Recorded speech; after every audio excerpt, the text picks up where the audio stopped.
శ్రీమాత్రే నమః. మినీస్ వరల్డ్కి స్వాగతం. సంకష్టహర చతుర్థి వ్రత కథ.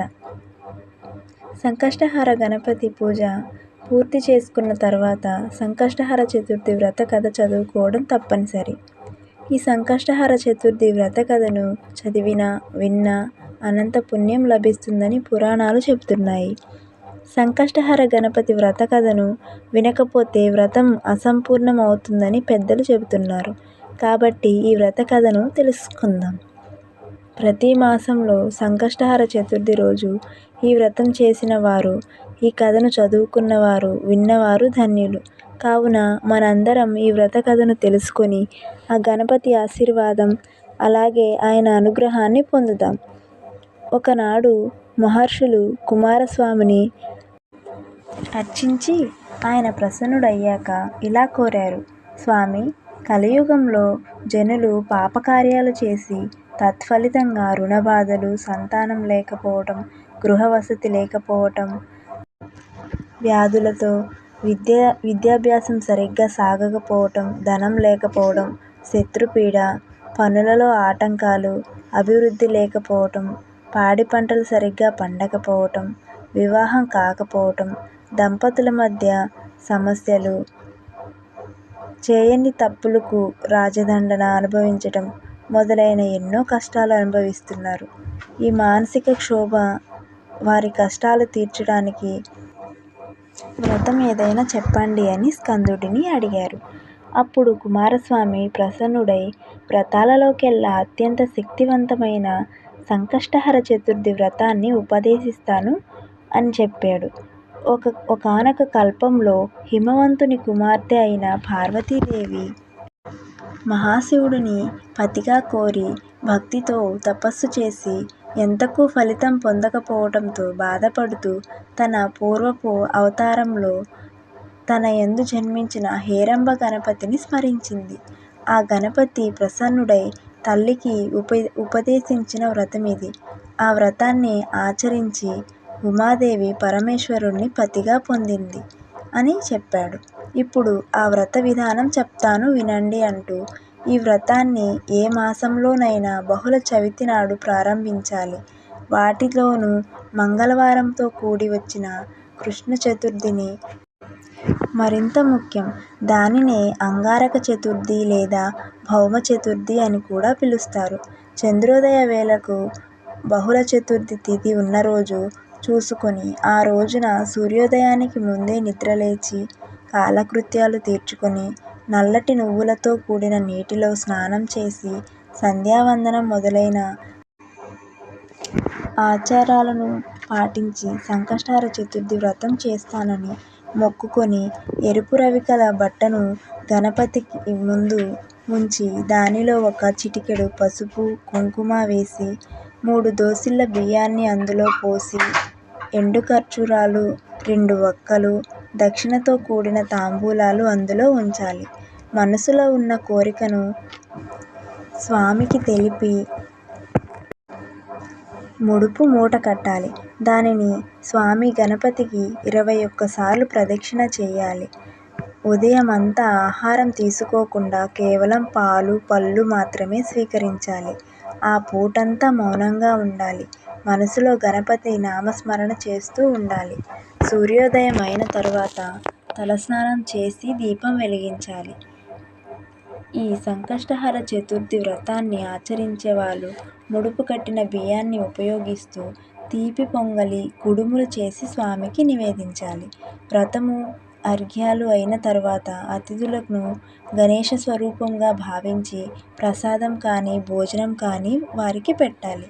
ఆ ముందు రోజు ఆ రోజు బ్రహ్మచర్యాన్ని పాటించి దైవనామ స్మరణలో లౌకిక విషయాల మీదకు మనస్సు పోకుండా చూసుకోవాలి.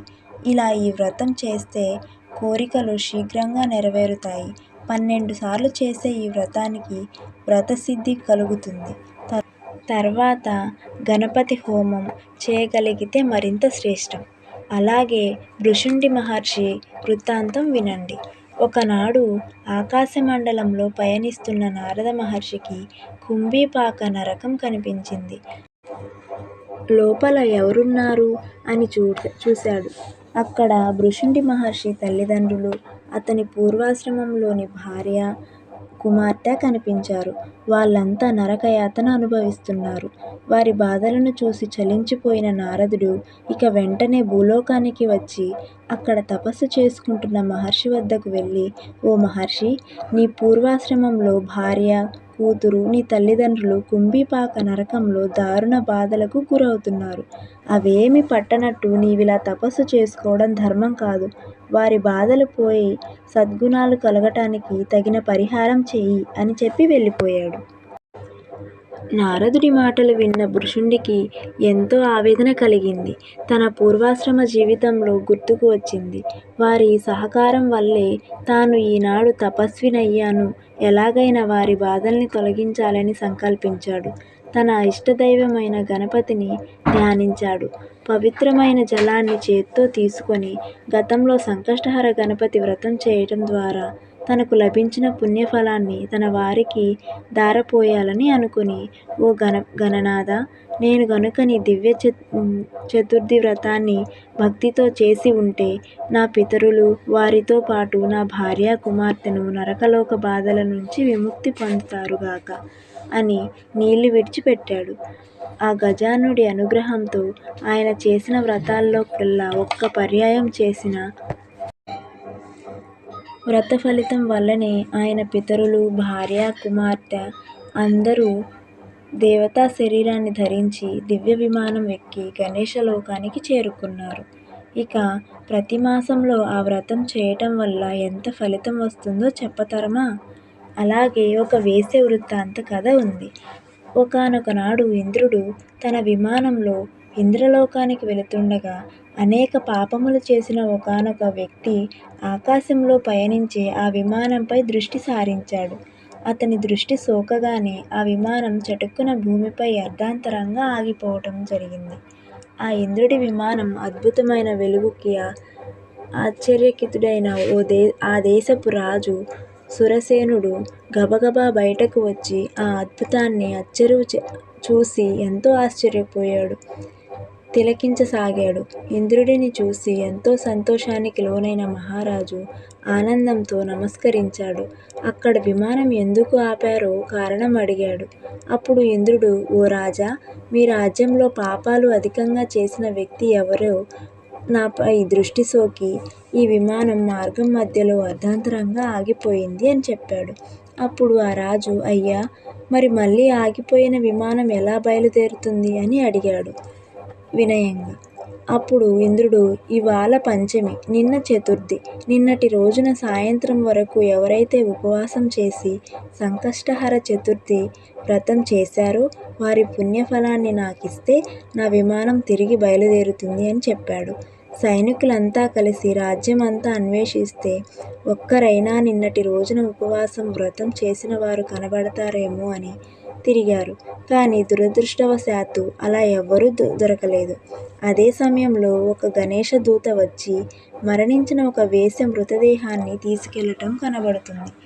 సైనికులు వెంటనే ఎన్నో పాపాలు చేసి ఎన్నో జీవితాలు కూల్చిన ఆమెను ఎందుకు గణేశలోకానికి తీసుకువెళ్తున్నారు అని ప్రశ్నించారు. దానికి ఆ గణేశ దూత, ఈమె నిన్నటి రోజంతా ఉపవాసం ఉన్నది. తెలియకుండానే ఏమీ తినలేదు. చంద్రోదయం అయిన తర్వాత గణపతికి నమస్కరించింది. ఆ విధంగా ఆమెకి తెలియకుండానే సంకష్టహర చతుర్థి వ్రతం చేసింది. ఈరోజు మరణించింది. తెలిసి చేసినా తెలియక చేసినా ఈ వ్రతం ఎంతో ఉన్నత స్థితిని చేకూరుస్తుంది. ఎవరైనా తమ జీవితకాలంలో ఒక్కసారైనా ఈ వ్రతం చేస్తే వారు గణేశలోకానికి అనగా స్వనందలోకానికి చేరుకోవటం మరణానంతరం తథ్యమని చెప్పాడు. ఇక అప్పుడు సైనికులు ఆ స్త్రీ పుణ్యఫలాన్ని తమకివ్వమని గణేశుడి దూతని ఎంతో బ్రతిమాలారు.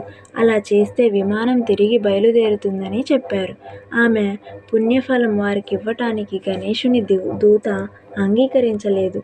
ఈలోపు ఆమె దేహం నుంచి వీచిన గాలి ఆ విమానం ఆగిపోయిన చోట వీచి ఇంద్రుడి విమానం వెంటనే బయలుదేరింది.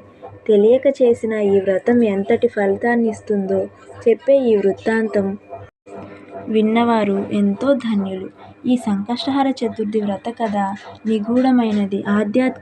ఆధ్యాత్మిక రహస్యాలతో పాటు ఈ సంకష్టహర చతుర్థి వ్రతం చేయటం వలన ఎంతో ఉన్నతమైన స్థితిలో ఉంటారని, నరదిష్టి పడిన వారు ఎట్టి పరిస్థితుల్లోనూ పతనం అవ్వరని దీని భావం. ఈ వ్రతం ఆచరించిన వారు ఎవరైనా జన్మాంతంలో గణేశుని లోకానికి వెళ్ళి అక్కడ భగవంతుని ఆశీస్సులతో ఎంతో ఆనందంగా ఉంటారని నమ్మకం.